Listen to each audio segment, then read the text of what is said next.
All right, so very important announcement. I'm pretty sure you guys have read my early announcement. So your semester calendar has been updated. Let me just show to you very quickly, but I'm pretty sure you have read the announcement already. So go to the lecture site and then semester calendar. And your programming test number 1 is going to happen next week. The same coverage, the same difficulty, everything will just be the same time as well. I'll try to give you guys a little bit more information a little bit later this week. But hopefully you can take advantage of this week. If you want to ask me or the TA question, please feel free, visit. And your written test number 2, programming test 2, their dates have also been shifted by 1 week, as I explained in the announcement. And also your assignment number 3 and 4, once we cover a little bit more about general tree, you will be able to do the assignment. That's the plan. Okay. So for today and also on Wednesday, I plan to finish covering stacks and queues and also a little bit more about more advanced coverage about the recursion. That's what I hope to do. And then we have your programming test 1 next Monday.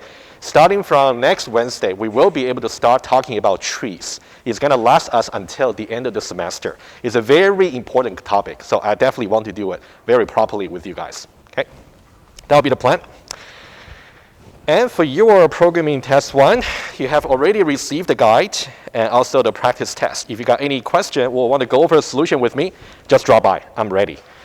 And for makeup lecture, okay, for your written test 1.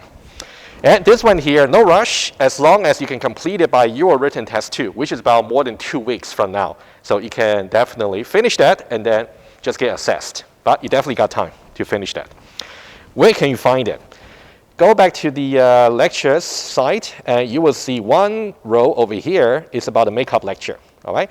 So basically, it's going to finish off what we talk about doubly linked list. I think the rest is actually just about going over some coding example, and just to summarize the comparison between arrays, singly linked list, and doubly linked list, and some exercises. So that part there, you can just follow through the online video. They're very good quality. If you got any question, let me know.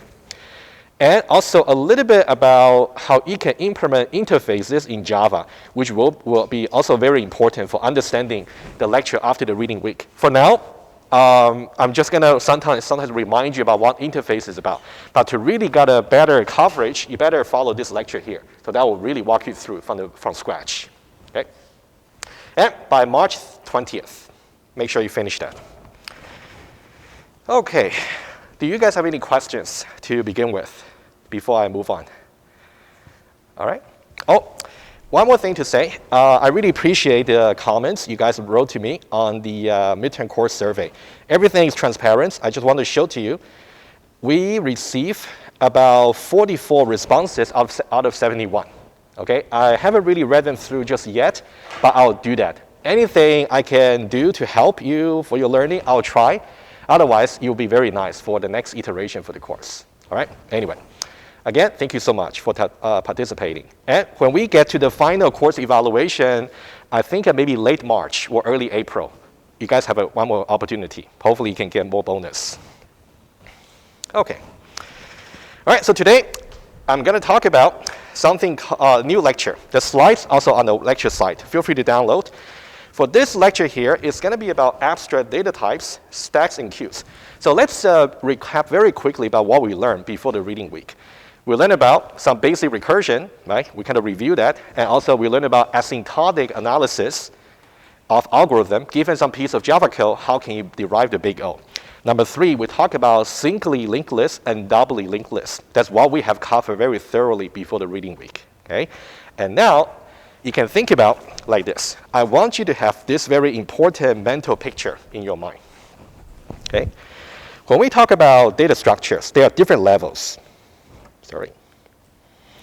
Data structures. What we cover before the reading week is at the bottom level. Basically, you have 2 alternatives over there, which would be arrays and linked list. Arrays versus singly linked list versus doubly linked list. So for your written test number 2, that's going to happen at some point. You have to make sure if we cite any basic operation on either one of them, you should tell immediately what their running time should be and also how they work, right? That's really something you may just want to start reviewing along the way. This will be the bottom level. What we're going to cover today and also partially on Wednesday will be the next level. Still not the highest level, but let's see. So the next level will be stacks and queues,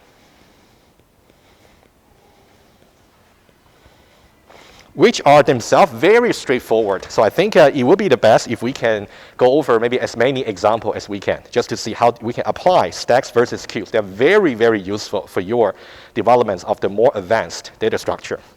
You can think about the higher level here, stacks and queues. If you actually want to implement a stack, how many options do you have? You have either array or singly linked list or doubly linked list. You got at least 3 options. Which one might be better, you have to judge. And that's something we'll try to do as well today. I'll give you some idea. So that's why the idea about interfaces is so important. Okay, I'll get there. The next level after you were programming test 1 will be the more advanced data structure. And especially we're going to talk about trees, binary tree, and also balanced binary tree, and also binary search tree, and etc. So these are the more advanced data structure. In turn, they can make use of the stack or queue, or even the array, singly linked list, doubly linked list. So these are the 3 layers you want to keep in mind. Okay? And for today, Wednesday, we're going to focus on the second layer. First layer, for now, I'm going to assume you guys know reasonably well. If you don't know, but please review. All right. Let's now go, before we talk about stacks and queues, there's some notion about abstract data type, which I want to briefly walk you through. You will hear about this idea all the time. The abstract data type itself is very mathematical if you want to dive deep into it, but it's not really necessary for the purpose of this course. I will tell you just enough what you need to know for this course for abstract data type. Let's go over some slides and I'll give you some quick example. You'll just have to understand some terminology. Right, for learning outcome abstract data type, and then we're going to talk about stack versus queue, and we'll see many examples and also how you can implement stacks and queues in Java. All the source code I'm going to talk about here is already on the lecture site. Download them, play with them, and see if you got any question. And a very big part of this lecture here, we wouldn't really have time to really finish them off, so I'm going to make them optional. Optional, let me be clear, will they be covered in the assessment? No. Are they important for your knowledge? Yes. So I will leave the judgment to you. Okay? So what will be optional? There's some notion about modularity, which is a very important idea behind abstract data type, which I wouldn't have time to cover, but the lecture video are there. If you're interested in learning, I will highly encourage you to really go over them. It's very good for your knowledge, especially if you want to go over some interview later. Okay? Highly encouraged. Something about circular array, which is, again, very, very interesting operation, but we wouldn't get the time to cover them. And number 3 is what I mentioned back in the introductory lecture. Remember I talked about if you want to resize the array, there are 2 possible strategies. Either by some constant increment each time you do the resizing, or you want to double the size. So these 2 strategies, to really analyze their running time, you will need something called amortized analysis, a little bit about expected value. That one there, I also got very complete video. So if you want to learn about it at your free time, I, again, highly encourage you to do so.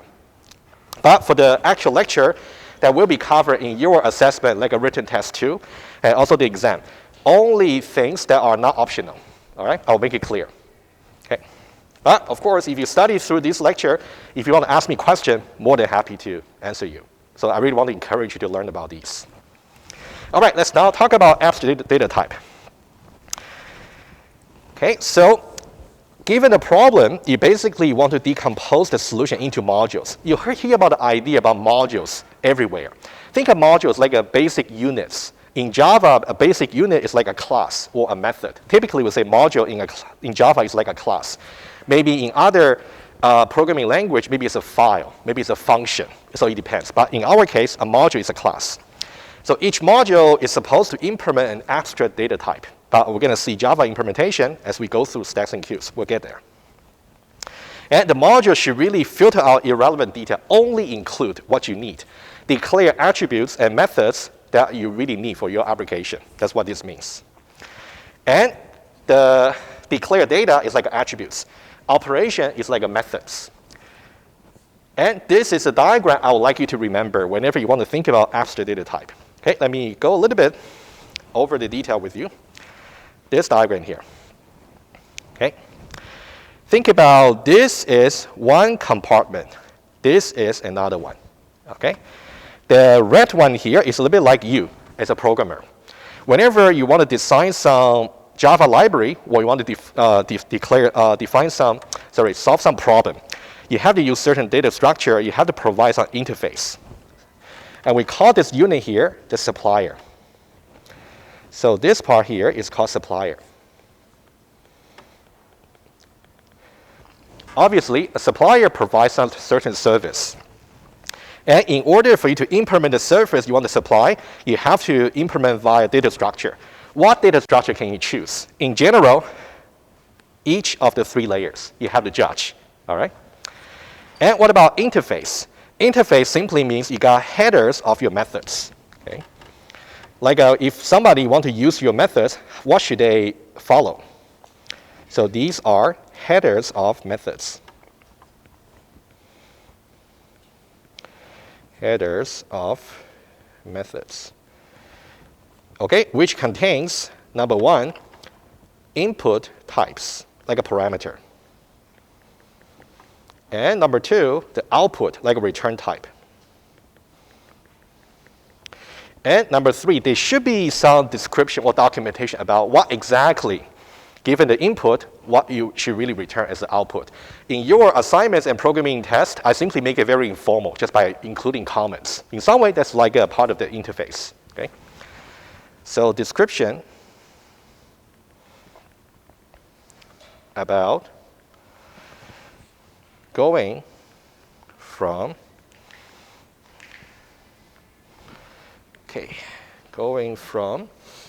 input to output. For you as a supplier, so these are the things you need to make sure you actually do. Okay? Again, you want to choose the appropriate data structure among the candidates. And then you want to provide some very clean public interface for your potential clients to actually use. Okay? So the green compartment over here is the clients. Okay? Let me dive a little bit deeper into how you can distinguish between supplier and clients. And not surprisingly, supplier is something called callee. And clients is something called caller. All right? I'm sure you have heard about these 2 terms maybe back in 2030 or 1021 or 1022, right? Caller is a context where you're trying to make some method call. You're calling some method in that context. Callee is the method that's being called. All right? The callee apparently contains a certain service that it supplies. And for the caller, apparently it's the clients who want to make use of some service. Right? So that's the difference. So caller is really the same as clients. Callee is the same as supplier. Let's look at some example. Very simple one. Let's say we got 2 classes over here. We got microwave. We got microwave user. I just made the name very explicit. Apparently, the microwave user over here is the clients. And the microwave over here is the supplier.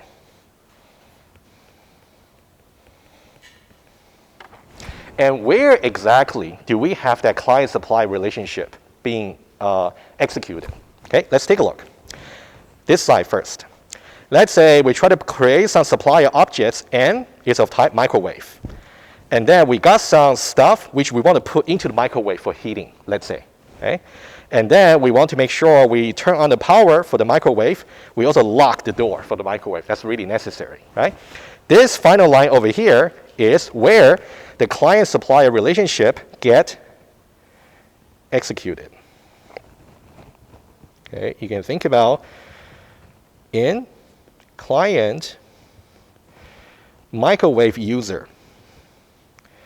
Use the service and the name of the service is called heat, which is a defined method on the supplier side. heat from the supplier microwave. Okay. Right. In the context of OO programming, whenever you have a method call, basically you have some client supplier. So why do I need to talk about this? It's because you want to keep in mind, whenever you have a method call, that means somebody is a supplier who's trying to make use of the service, who's trying to provide a service, and somebody is a client who's trying to make use of some service. And the idea about abstract data type is really important to clarify who the client is and who the supplier is. All right, so make sure you understand that. They're quite straightforward.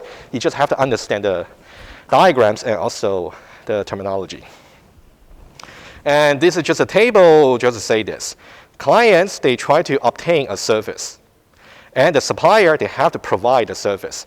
And what will be the benefit for this supplier? They can assume certain instruction to be followed. There's something called precondition. For example, if I want to get the top of the stack, I want to make sure the stack is never empty when I do it. Okay? That's something we'll go over a little bit more.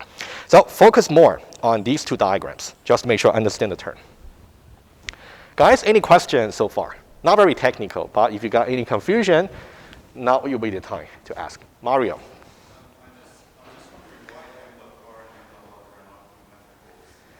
Oh, you mean here? Yes, indeed. So I kind of just focus on this one specifically, but definitely you can think about this one here is still a client-supply relationship, right? For sure. And here we're trying to make use of the service called power, and the supplier is a microwave, right? Yes, indeed, they are too. But just want to focus on this one for now. Okay, very nice. All right, let me go a little bit further, some slides, and then we're done with ADT. Supplier obligation, let's say for you who actually want to implement something, you want to implement all the methods, all the operations, and you want to choose the right data structure. Of course, it's got to be correct, but now we want to focus more on the running time as well in the asymptotic sense. Could be using array, could be using singly linked list, or could be using doubly linked list. It depends. And the internal details for your implementation, of course, nobody will care as long as it works in the correct way and the efficient way. What about somebody who wants to use your service, the clients? For them, they are expecting correct output, of course, and also they're expecting efficient performance. That's all they expect. You want to make sure you make it happen. Okay. And let's go for one more slide. Oh, actually a few more. What about Java API? Okay. What about the abstract data type in Java? This could be debatable, so which I don't really want to dive into. But as far as I know, according to my knowledge, Java API is a good approximation of abstract data type, which means you can provide some interface. Okay, let me show to you. Let me more closely. Let's take one example. You can Google that as well. If you actually go to Google the list, which is an interface. All right, that's an interface in Java. And number one, it has something called generic type, which, of course, you learn about it from your assignment number 2. So this is a generic parameter. Generic parameter.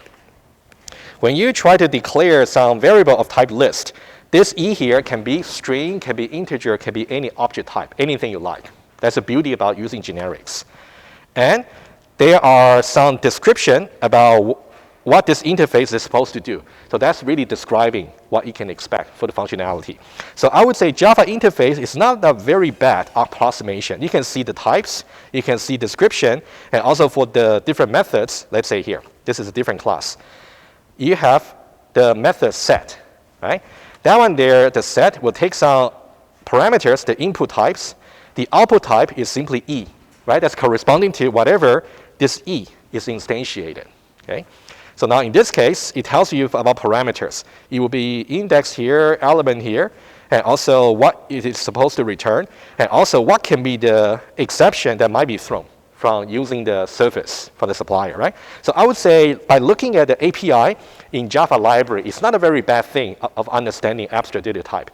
But if you want to go very deep into it, you will find that it's not complete just yet. But that's something we wouldn't cover in this course. So what should you know about from this page? Number one, for Java interface, The best practice is to make the interface generic if it's about collection, number one. Number two, you want to make sure when you declare your methods there, you want to include output type, input types, and also any invalid condition that might occur, in which case you throw the exception, which you know how to do from 2030. And also if there's any information you want to include them in the documentation, right? That's how you implement abstract data type in Java. That's the best practice, all right? Okay. Okay, so that's about what these slides are really saying. And if you want to look up the API, you can feel free to click on the link and try to look at a few more to see, okay? All right, that's something we just said. Okay, one more slide about ADT, and then we can move on to stacks and queues. One more. So abstract data types, they're really a nice way for reusable software components. Basically, they're Java classes. Of course, you can instantiate a Java class for as many times as you like. So that's why they're reusable. And these are just an example. Stacks and queues we're going to talk about this week, and lists are more like a singly linked list, doubly linked list. The hash table, unfortunately, we wouldn't cover that in this course, and also graph, but trees for sure. I'll give you some very in-depth discussion about trees after your programming test one. I think that's really important learning outcome for this course. Okay, we'll do that. And then, of course, whenever you implement any Java classes or interface it, you want to make sure you thoroughly test it, of course. Correctness is always important. And they can be reused by maybe somebody who want to develop some application, or you can simply use that to build your own ADT. That's also possible, okay? And as a supplier, you have to implement standard ADTs. Okay, so this one, okay, let me just put these two at the same time. So here I talk about design and also implement. Think about when I say implement standard ADTs. So these are the basic ones, like over here. You ought to know how to build from scratch. Maybe arrays, arrays of course you don't need. I mean singly linked lists, doubly linked lists, and stacks and queues. You ought to know how to build it from scratch, okay? They are so foundational, so low level. If you use some visual analogy, think about Lego. I'm pretty sure you played with it before. Think about the individual bricks for the Lego. It's like the primitive data structure, like a singly linked list, doubly linked list, and array. And when you want to design some higher level algorithm, you can make use of these basic blocks. Okay? You may want to build some houses or battleship, right? Just different levels. All right, so you should really, whenever you learn some ADT, which I'll show to you, you ought to know the following. Number one, what's the attributes? Number two, what's the method for that particular ADT or interface? And when you talk about individual method, there are two things, even before you see the code, two things, and we're going to keep reinforcing it. Number one, if you as a client, if you want to call a particular method, what would be the conditions on the input? For example, maybe they would say input should no more than the certain value, or input should not be a negative number, or the input cannot be null, okay? So these are so-called preconditions. You may have heard about this term before. Nothing tricky here. Preconditions are simply constraints on the input. So sometimes, if the precondition is not really satisfied, you should really throw some exception, or you might get some exception by using it. Symmetrically, if I try to call certain method, what can I expect to get, given that I satisfy the precondition? In that case, it would be something called post-condition. So pre and post conditions are something very foundational for software design, which wouldn't be the focus for this course, but for now, I just tell you that later on, when we talk about different ADT, at least for stack and queue, always know about a pre and post condition for individual operation. We'll see that, okay? Right, and of course, the time complexity is also very important, right? So these are the various concerns you want to watch out for if you try to implement ADT. All right, I think that will be about it. Okay, guys, do you have any question? Okay? Okay, why don't we do this? I'm going to talk about the stacks after maybe the break. Why don't we take attendance now? And I'll give you a very quick break, and then we'll do the stack.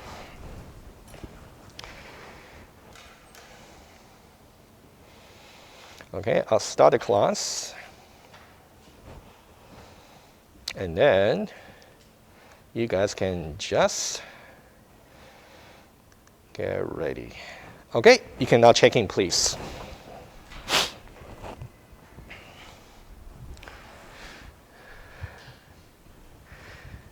Yeah, just in time. We're taking attendance now. You can do it now. Yeah, I'll wait a bit, but please check in now.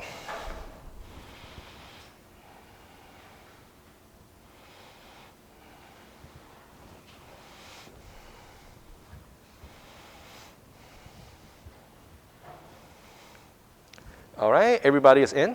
If no, please come forward. I got a sign-up sheet for you.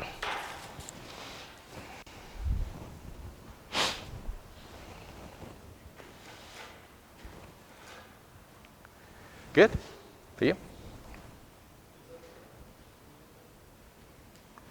All right. Trouble? Yeah, it just doesn't. Okay, that's okay. Why don't you get a pen, and then you can sign out. Yeah, guys, I think let's take a maybe 2 minutes break, and then we'll come back. Just don't go too far.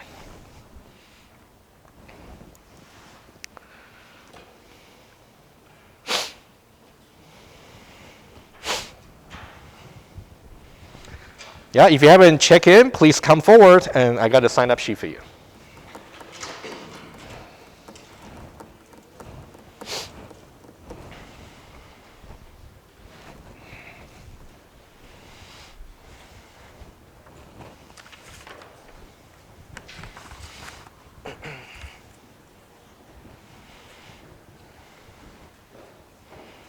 Awesome.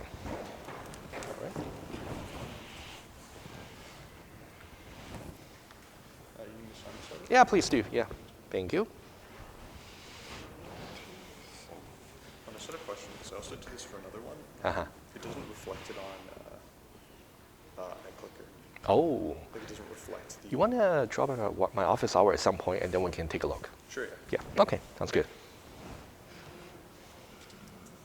It's sorted by last name.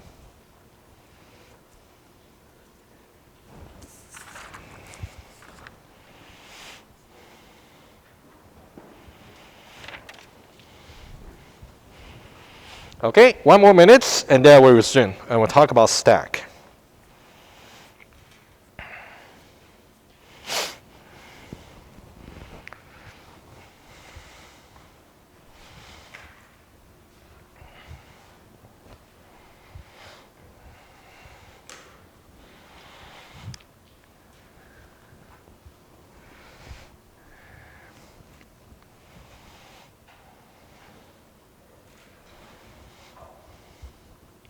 All right, just 1 more moment, and then we'll get started again.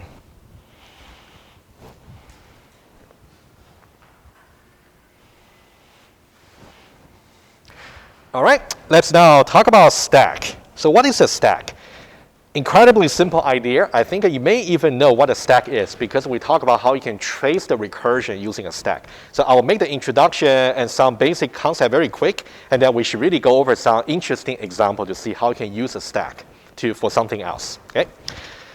So a stack is, number one, a collection of objects. It's like a collection. And in Java, whenever you want to implement something that's inherently a collection, use generic parameter, so that every type of the member in the collection, it can be generic. It can be instantiated to any type you like. That's a rule you want to follow.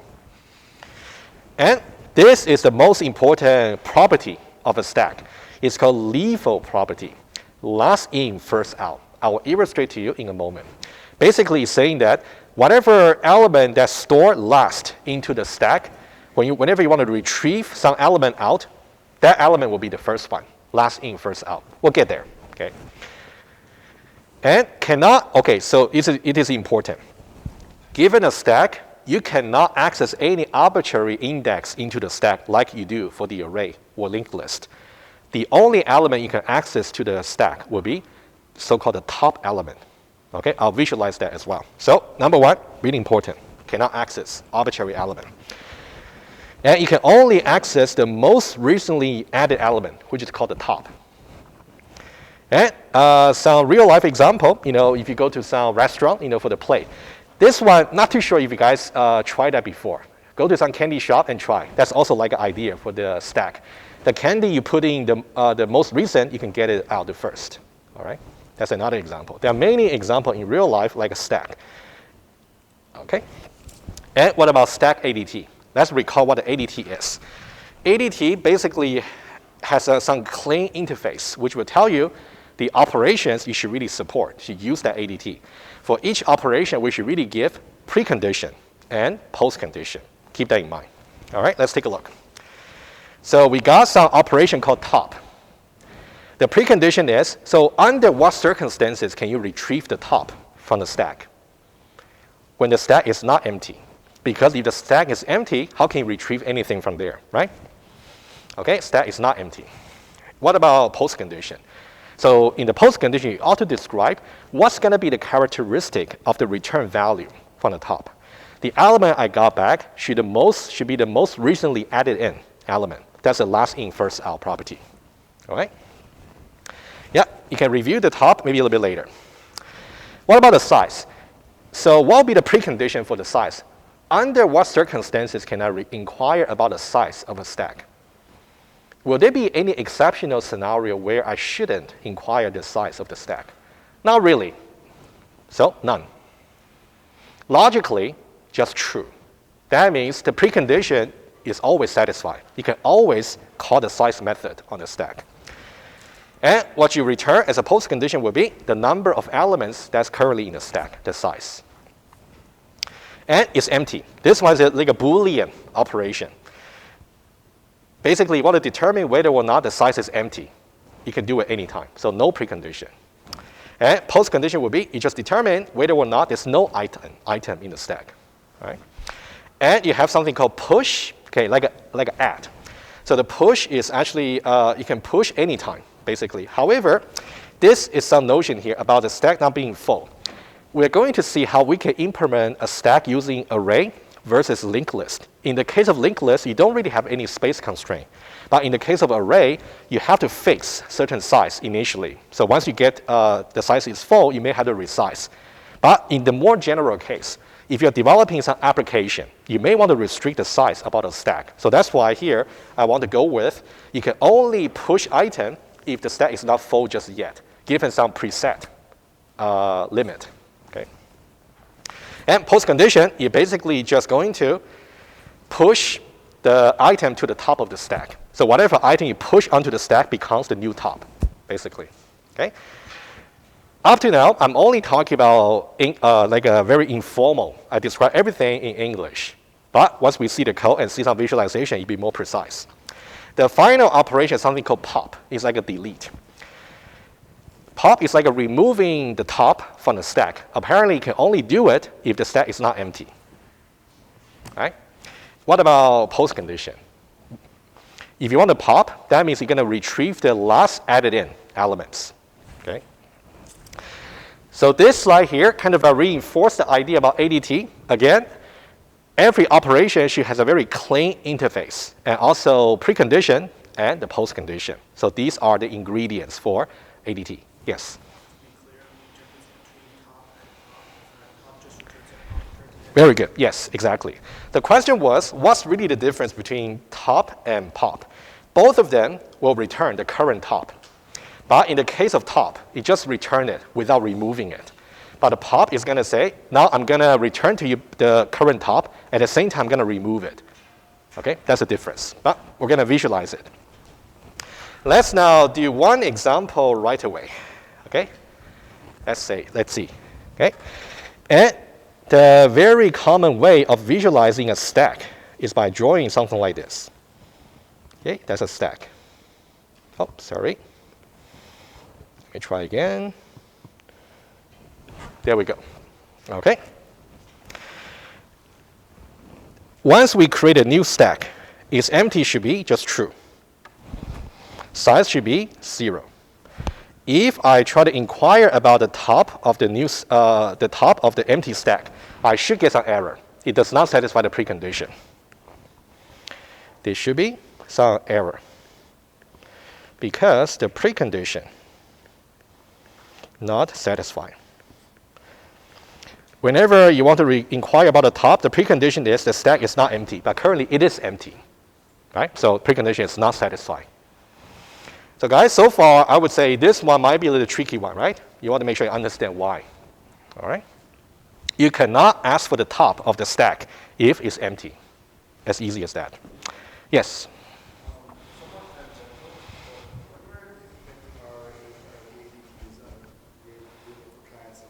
Mm-hmm.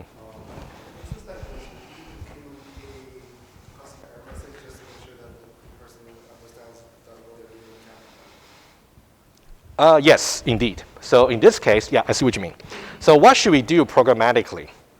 At this page, I'm still just trying to illustrate to you visually how things work so you can get 100% intuition.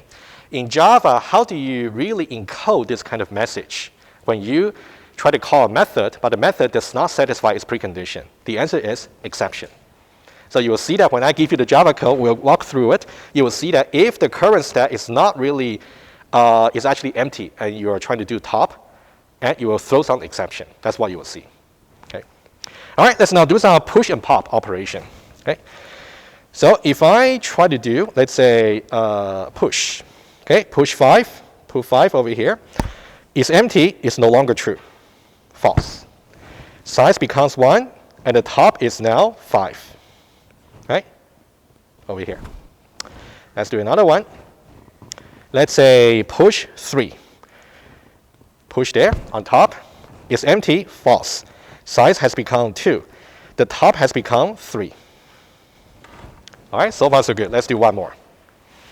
Push 1 over here.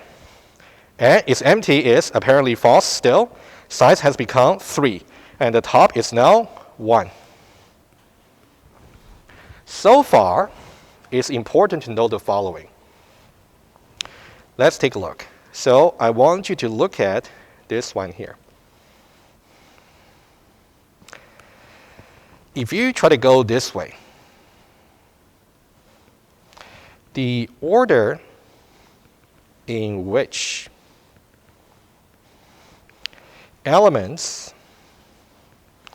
were added should be 5 followed by 3 followed by 1. But when we try to do the pop, you will see it will be the reverse way. That's the last in, first out. Okay, let's see. Let's say I want to now do the first pop. Okay, can I do pop? Well, I can only do pop if the current stack is not empty. Indeed, it is not empty, so that's fine. So the is empty currently is false. Right, so the size is currently 3, so I can do pop. So after I do pop, is going to return this current top over here. It's going to return to me 1. At the same time, it's going to remove it. Okay? So far so good? Okay? And to be a little bit more precise, after calling the pop, the size will decrease from 3 back to just 2, right? So I should really just say this. It should be 2. Okay? After the popping operation. And remember the question you asked me before. What's really the difference between, let's say, top and also pop? You can see whenever I try to call the top, it's not going to modify the size of the stack. On the other hand, if I try to do the pop, it's going to return the same top, but now it's going to decrease the size because the old top has been removed already. There is some new top at the moment on the stack. Okay, let's continue. What if I want to do, let's say, the pop another one? Okay. Currently, it is empty, and the current size is actually 2. And this will be the top, right? This is a new top over here. And then if I want to do the pop, it's going to return this top, which is 3. And then at the same time, it's going to remove it. Once you remove it, it's going to decrease the count of the size from 2 to 1. Okay, not too bad, right? I hope. Let's do one more, and then I'll make some further observation with you. Let's say I want to do a final pop over here. Okay, at the moment, the stack contains only one single element here. So it is not empty, false. The size currently is actually 1. And the top is just over here. So if I say pop, it's going to return the top. At the same time, it's going to remove the top. Now it has become empty, meaning that count of the size will go from 1 down to 0. And one more. What if I say over here, pop again? All right? Apparently, it is now empty, so that will be true. And the size will be 0. And if you do that, you're going to get some symmetric error. So this one over here, there should be some exception. Error because the precondition of the pop is violated.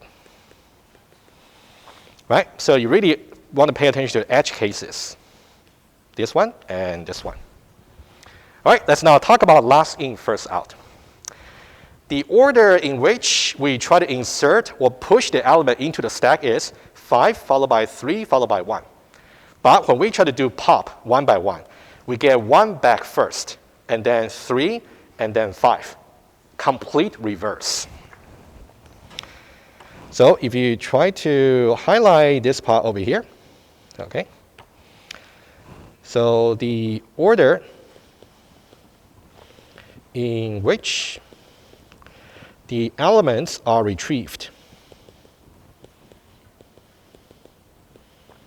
will be 1 followed by 3 followed by 5. And if you compare these two, over here and over here, the complete reverse. That's why it's called last in, first out. Okay, last in, first out for the stack. All right. Again, the last in, and that was first out. Okay, and etc. Guys, any question about this page here? That's all you need to know about how a stack works. That's it, conceptually. Very simple. The case of queue is even simpler, but we'll get to the queue. But I want to make sure stack is completely understood, and we do some example together. Okay? And what's left? We want to talk about how you can implement a stack in Java using interfaces. And we want to review a little bit about something called polymorphism and dynamic binding, which we learned from 2030.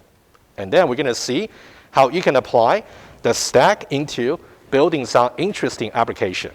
Okay, so these are the 3 things we should do, one by one. Okay, let's see how much we can do today, and then I'll continue on Wednesday. Okay, so let me just get to the slide first to see if I missed anything. We first of all need to implement the stack. Okay, the stack, how do we implement it? We're going to use something called interface. So you can see interface, again, that's one part of the makeup lecture that you will need to study for. Okay, but very quickly. Interface is basically how we can approximate what an ADT is in Java. And you can see this one here is generic parameter.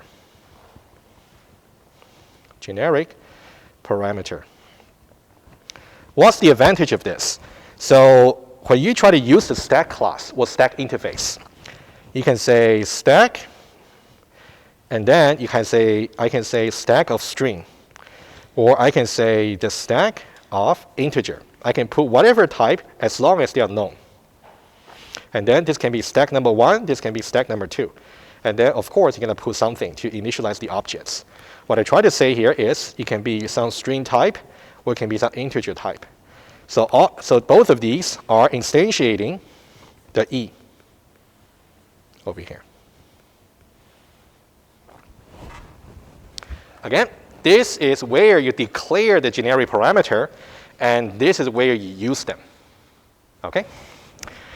And the operation, as we just walk over, we got size, we got it's empty, we got top, we got push, and we got pop.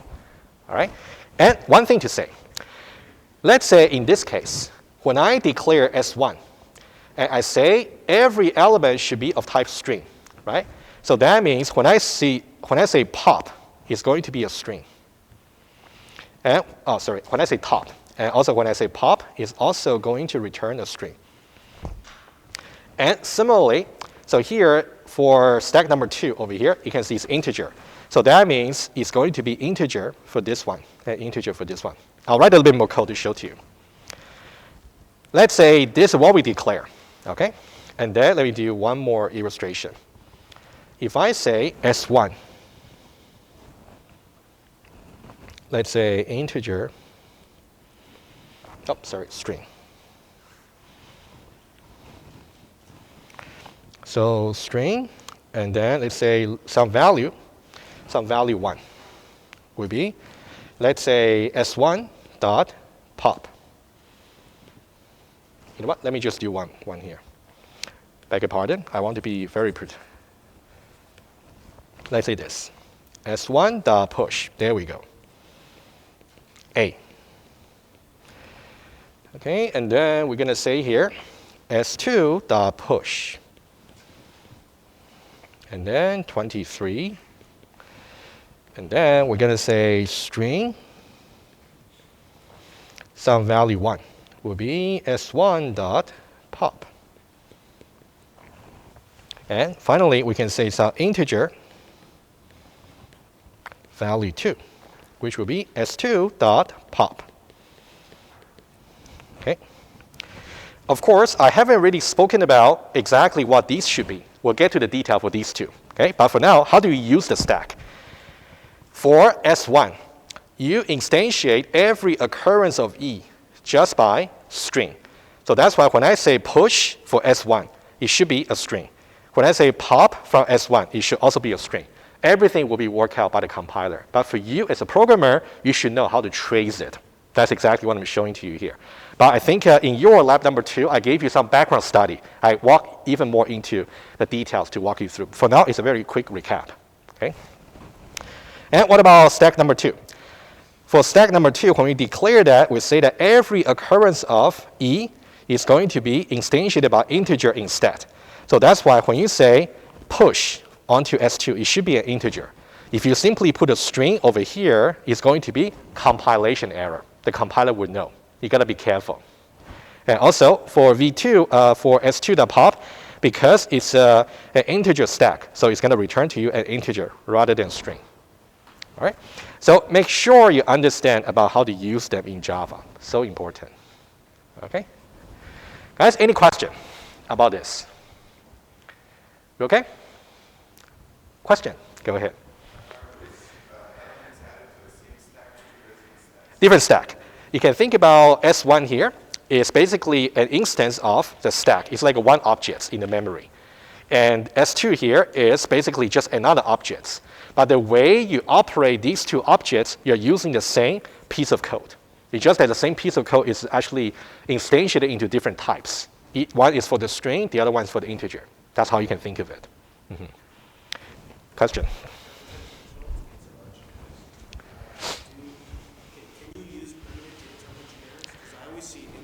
Yes, very good. Let me just say very quickly now. The answer is no, you cannot use primitive type for generics. So here, for example, when I say capitalize I, right, it's called wrapper class in Java. The integer here is called wrapper class. Whenever you want to instantiate a generic parameter E by some type, it has to be a reference type, which means it cannot be primitive. So if you try to put int over here, or if you try to put Boolean over here, it's not going to work. You have to use a reference type. Yes. Yes.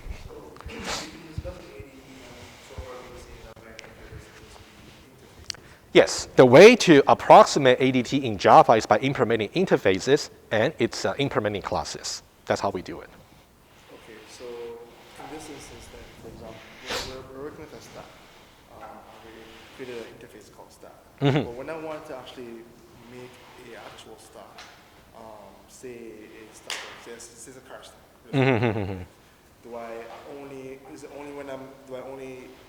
implement the interface? Yep, for the stack, I see what you mean. Or do I make an Yep. interface for the stack? Yeah, maybe it's a little bit kind of lost in the workflow. Think about it this way. We want to implement a stack interface in Java. Step number 1, declare the interface over here. And the important feature about Java interface is you don't put any code. You only put headers of the method. That's basically just about what exactly should be the input and output types. And what about the actual code about last in, first out property, right? And also, should I use a singly linked list or should I use an array?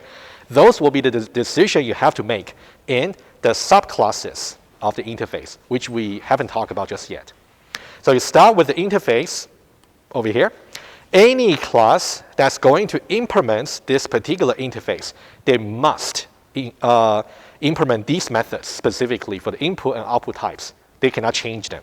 But the actual implementation that's private, they can do anything they like. For example, we got one subclass over here called ArrayStack.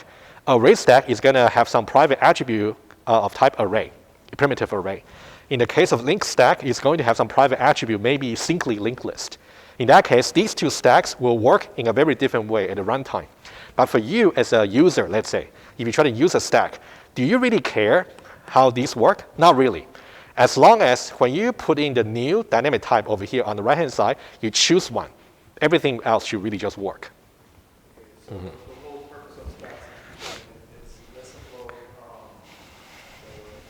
I guess, physical implementation of the stacking algorithm, but more so ensuring that we follow rules. Yes, exactly. So two aspects here, right? One is about implementing interface, in which case we give method headers, and also we give input-output types, right? That's one aspect. The second aspect would be, what about the actual working for the ADT? In that case, you have to do some work in the actual implementing classes, which we'll see, okay? Guys, any follow-up to this? And we'll do exactly the same pattern for queues as well, okay? All right, let's dive a little bit deeper into, so we just talked about the stack interface here. Now we ought to talk about how we can introduce one implementation that's possible for stack and another implementation that's also possible for the stack. We're going to talk about two. All right, let's take a look. The first one here, let me see this, miss anything on the slide.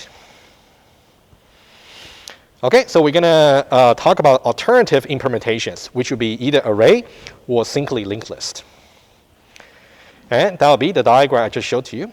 Okay, let's talk about array implementation. And before I dive into the code, okay, this is the mental picture you ought to have. If I want to implement a stack using an array, so there is an array here called data. Okay, that's attribute. So that's an attribute called data. Okay.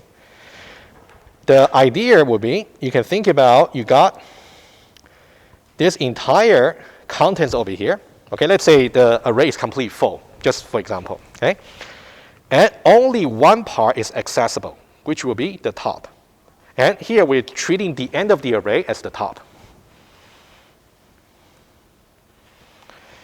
End of array is the top. Can the beginning of the array be the top of the stack? Yes, that will be some exercise for you if you want to try it out. I will encourage you to do that. I believe one of the exercises I put on the slides ask you to do that. But for now, let's say this. Every time, let's say we start from empty array. If you want to push one element, push that as the first element. If you want to push another one, push that to the next one, and push that to the next one, and etc. All right, that's the most intuitive implementation. Let's now go over very quickly about this code here to see anything that might be worth discussing. All right, let's say this. We have some limits. So the stack is not unlimited. So that means once you reach this particular 1,000, you have to make sure you don't push anymore. Right? That means push may actually trigger some exception. Exception to push if stack already full.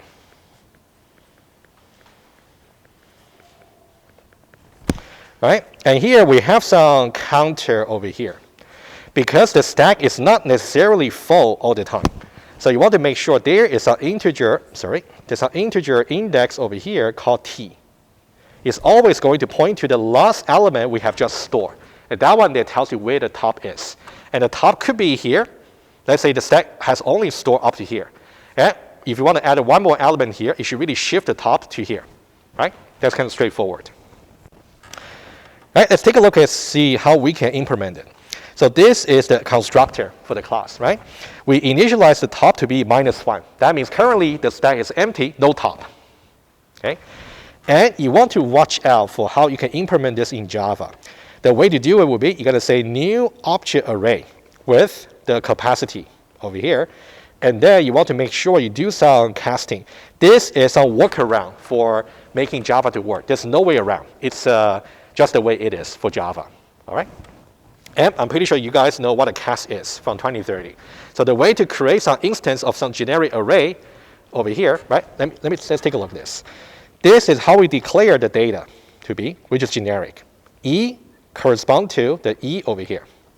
But when you create a new instance of data, you have to first say object array and then cast that into E. It would be very nice if you can directly say E here, but it's not a current status for Java, I'm afraid. Just not. All right? And then we're going to initialize the T to be -1. So -1 tells you that empty stack has no top. All right, and then what about the size? Initially, the T is -1. If you do +1, it's going to give you size 0. And you can think about the T is pointing to exactly where the top is. But because T starts from 0, so you always got to add 1. All right, T +1 is really important to tell you the size. And whether or not it's empty, just tell whether or not it's -1. Okay. Okay, so really important expression over here. And then what about the top, right? And if it is empty, that means precondition is violated. In that case, you throw some exception. You will see the source code I made available to you. You will see how to throw the exception. If it is not empty, you just return data at position T. Let me draw another diagram to show to you. The more general picture should go like this. Let's say so far, we have occupied this much space on the stack. Let's say only this much. And let's say this part here is still null, has not been occupied just yet. Okay? And then T should be pointing to exactly over here. This will be the last elements. This will be the T, which is the index of the top of stack. All right? That's what you have. Right? You just return data at index T. That'll give you the top. All right, that's the data. And what about the push? How do I push? If I want to push, basically just push to T +1, right? And then move the T over. Okay, let's now take a look. So that means if I want to push, let's say push some element here, basically push to this particular index, which is T +1. After that, you're going to reassign T to be this place, right? That's exactly what the push is doing here. But that one there simply does the T++ first. Doesn't matter. You can do ++ first and then do the assignment. That's fine too. Okay? And what about pop? Let's say currently I got this many elements in the stack. If I want to pop, what should I do? Well, whatever the T is, I'm going to retrieve that as a return value. And then I can maybe assign this particular slot to null if I want to. And then I'm going to change the T back to over here. Okay, I'll show to you. If I say, let's say pop, all right, the current top is actually this. And then I'm going to simply shift this back to over here. It would be as if this part over here is disregarded. You don't really have to assign it to null. That's fine. Because the only way you can get access to the stack is by using this index. If the index is not pointing to this element anymore, it's as if it has been deleted. Okay? That's why you will see something like this. But I think in the implementation, I did have the good practice about assigning it to null. But I'll leave the choice to you. Question? You mean here? Yeah, good question. Remember, the pop is going to return the current top and remove it. You know what's being removed, exactly. So the question was, what exactly is being returned from the pop? Let's say if currently I have this many elements in the stack, and this is the current top. If I call pop, it's going to, number one, going to get where the top is, which is this one over here, which is pointed to by T. And then after that, I'm going to decrement T to be over here, right? That's what the pop will do, right? All right, guys, it's a very good walkthrough about the code, and you definitely should really look through it and then make sure you really understand, okay? Now, quick question. What's the running time for each operation for stack? This is quite obvious, right? Do we see any loop? No. Do we see any method call? Not really. If you see some method call, that means there's some potential the method call itself might have some dominating performance, but it's not the case, all right? So that means the size over here is empty here, top here, push here, and pop here. They're all constant time, all right? No loops. No method call. Okay? Big O of 1 for all operations.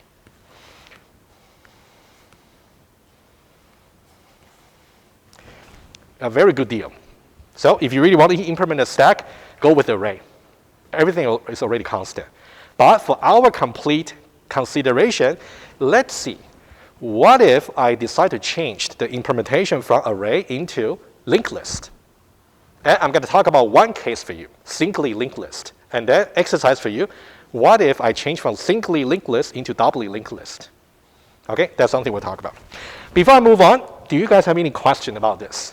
Implementing the stack using an array. Everybody's good? All right. Okay, the next one. That's the array. Question? Yeah, go ahead. This kind of goes back to the levels of abstraction.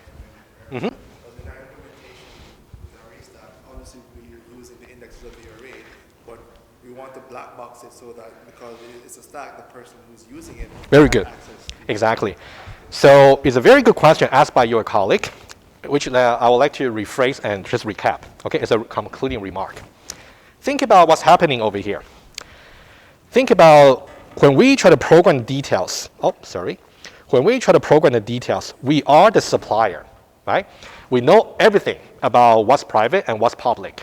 For a user, like a client who want to use the stack interface or class over here, do they need to be bothered by anything that's private? They don't need to, right? So that means as far as a user of the stack is concerned, they don't need to know anything about this index here. It's only internal to the supplier. All right? Guys, it's a very important insight over here. Just remember. Okay? Hopefully that kind of capture what you just said, right? Yeah. Good. All right, let's move on. And we have some fun comparison to have. Right? That's something we just talked about, guys. Constant time for every operation. And exercise for you. Okay? Exercise go like this. In this implementation here we just went through, the top is at the end of the array, or at the end of the storage. To the right, we simply got nothing. What if I want to say, every time I want to push something to the stack? Okay, let me show to you. Let's say alternative. Implementation of stack using array. Okay, I want to make it very clear to you. Let's say that's the what we want to have. Okay. Let's say we got data over here. Oh, sorry. Data. Let's say this is the array. What we want to have is the beginning of the array should be the top.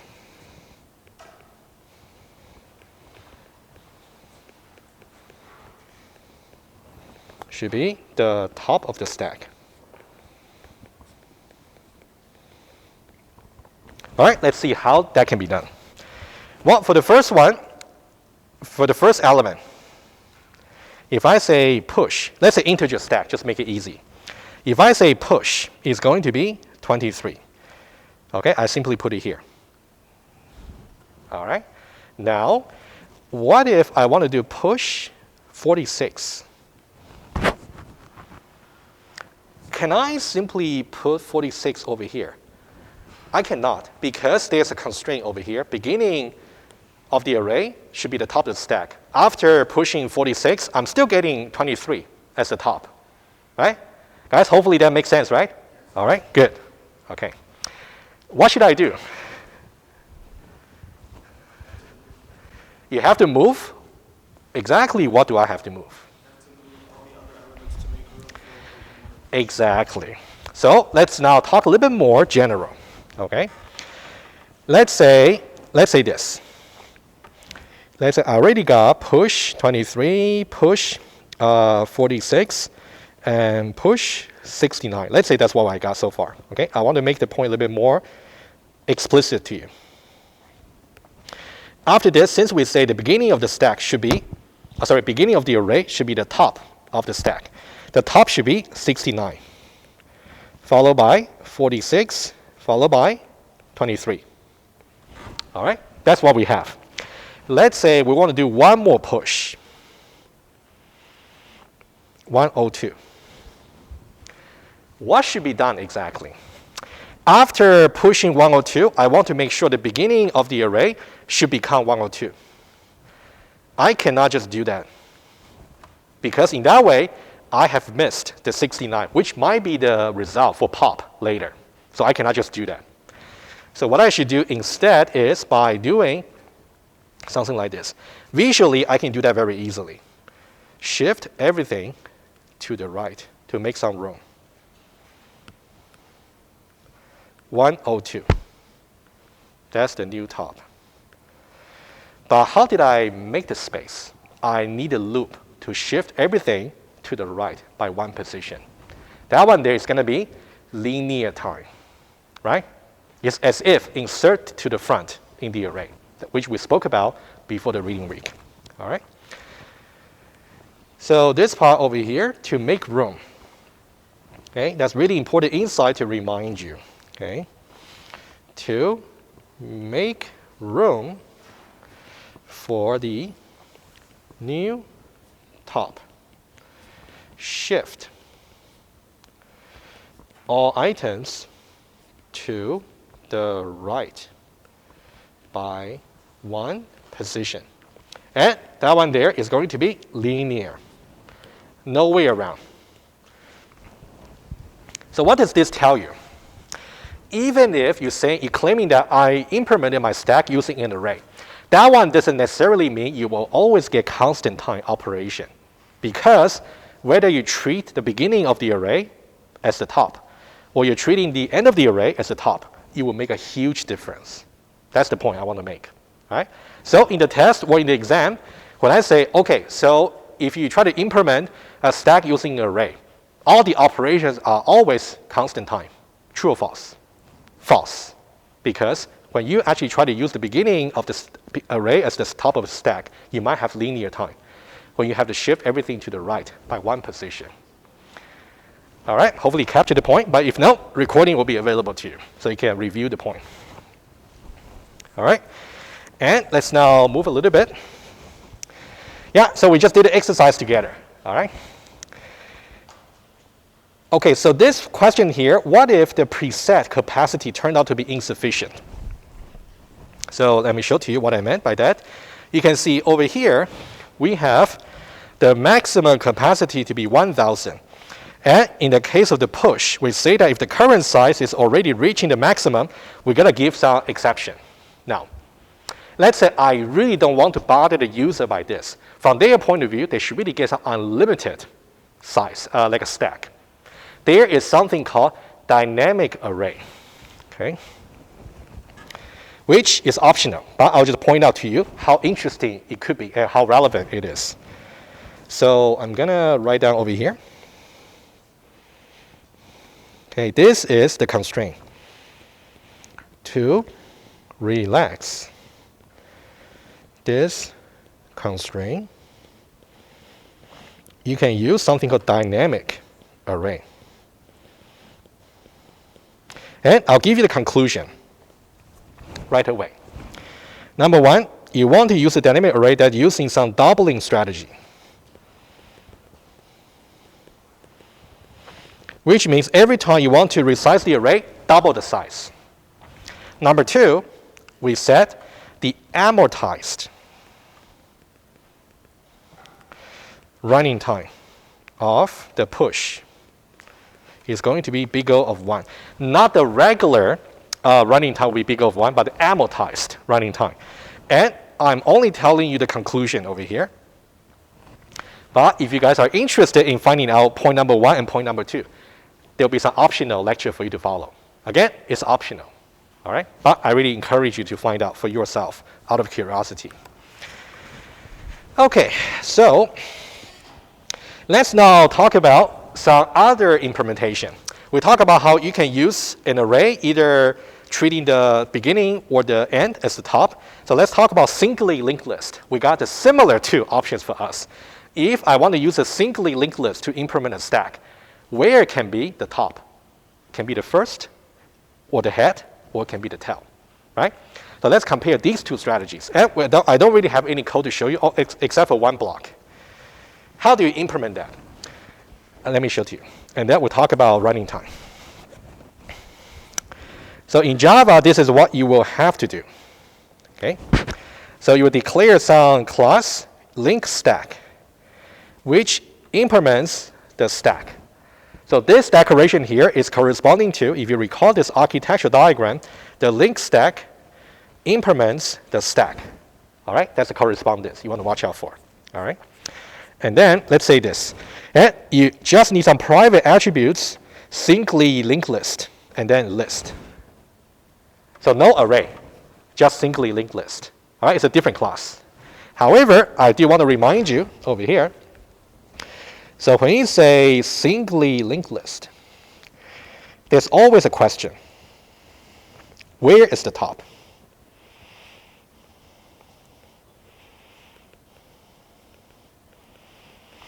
The first or the last?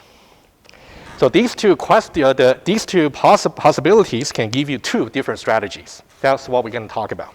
All right? And let's now see this. Okay, let's say this. So we got singly linked list. Sorry, let me say it again. Let's try to understand this table here. On this column here, we got the operation for the stack ADT. The size method is empty, top, push, and pop. And we want to implement these methods here in turn by using some singly linked list method. But we got 2 different strategies. Either strategy number 1, where the first in the list is the top of the stack, versus strategy number 2, where the last elements in the list will be the top of the stack. Right? You want to make sure you understand these up to now. Okay, take a look at this. Okay, like that. Again, strategy number 1, the first will be the top. Strategy number 2, the last will be the top. All right? Now, let's go over the performance, running time-wise. In both strategies, if I want to know what's the size of the stack, that'll be easy, right? Remember, we trade space for time. So we got some size attributes. So list.size will just be constant time. That's easy. Doesn't matter which strategy you use. So this one here will just be big O of 1. What about it's empty? Also constant. Because once you know the size, once you can know the size in constant time, you can decide very easily using some conditional, right? That's also constant time. All right. Let's say for strategy number 1. Oh, let's say this. For strategy number 1, okay. And for strategy number 1, we are treating the first as the top. For strategy number 2, we're treating the last over here as the top. Okay, just make that difference there. And then, just by going to the first or going to the last, basically you got the head and the tail references, right? So both of these will still be constant time, not an issue.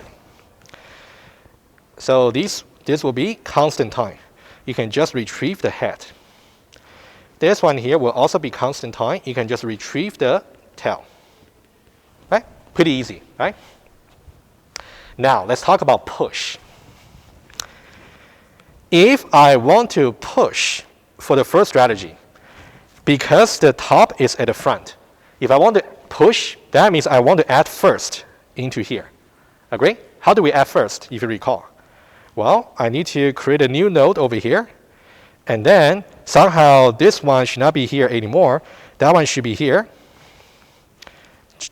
And this one here should be pointing to here. And this is the new top. At first. What's the running time at first? Constant, right? What about push for the strategy number 2? That would be at last. If I got this one over here, if I want to push, that means create a new node over here, and then I'm going to let the tail, rather than pointing to now, is going to point to this new node. And then reset the top to be over here. And that one there is pointing to now. Very quickly. At last is also constant time. Okay, I'm going to pause a little bit. Any question? We okay? Right? Just don't get the big picture lost. We're talking about how to implement last in, first out stack using either a linked list where the first is the top, or another linked list where the last is the top. What about the pop? That's where things get a little bit tricky. All right? If I say for strategy number 1, I want to remove the first, which is the top of the stack. How do I remove first? If I want to remove first, let's say over here, that means simply just get rid of these references over here, right? And then reset over here, and then set this one to be the top. That's remove first, which is constant time, right? What about remove last for syncly linked list, right? That's the most special method we have to know about syncly linked list. If I want to remove this particular top, I only got a reference to the top and also the tail. Would that be enough for me? Not really. I ought to know where the second last node is and then move from there, right? Good. If you nod your head, agree, that's a very good sign.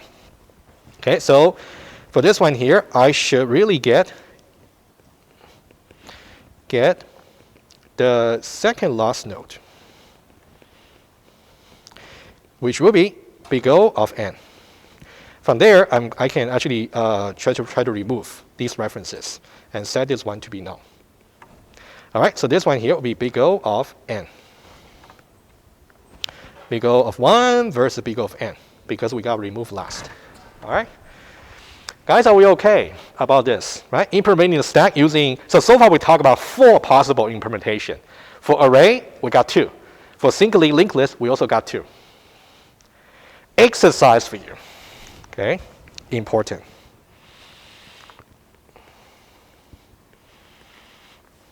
Two more possible implementation. I'll write it down and then I'll take a question, no worries. What if doubly linked list, where the first is the top?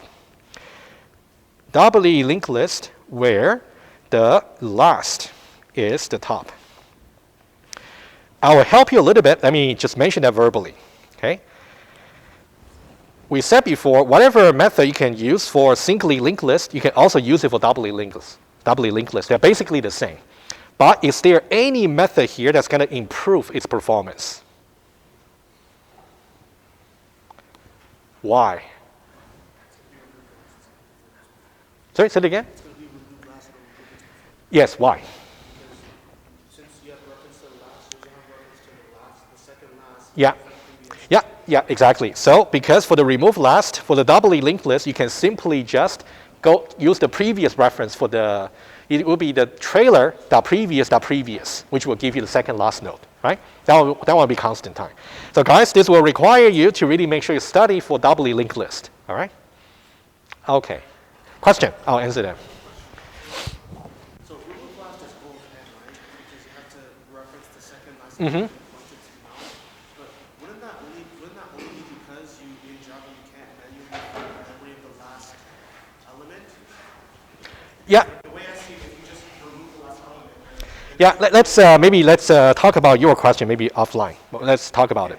Yeah, guys, give me 30 seconds. Okay, so before Wednesday, make sure you understand up to now about how to use the different strategy for array and also linked list for stack. And then for Wednesday, I'm going to finish off some Java implementation for stack and then do 3 examples with you, and then we'll move on to queue rather quickly. All right, thank you. I'll see you on Wednesday.